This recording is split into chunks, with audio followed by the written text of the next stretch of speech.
Hey Rob, I have a concern for you,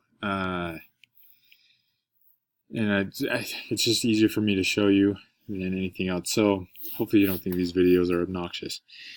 So some teachers caught this, and it's a pretty valid concern. So schedule F03B, F03C, F03A, they're all the same. The missionaries come in on a Wednesday.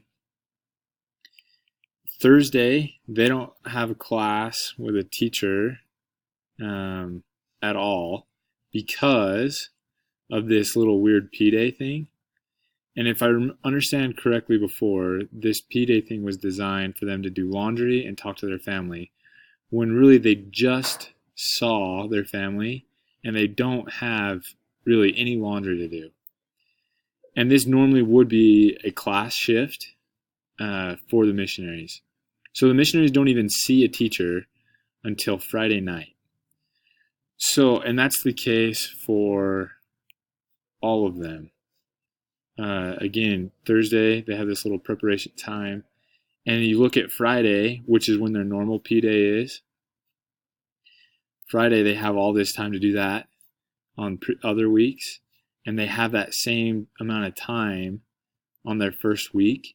So here's my proposal. My proposal is that we take this and put it here on this schedule and all the other F03 schedules, because they already have this time anyway and there's not going to be any teachers here. And then this would free up this to be a class block so that the teachers can have some interaction and the missionaries can have some kind of instruction outside of workshops on their first full day. It just seems a little weird to me.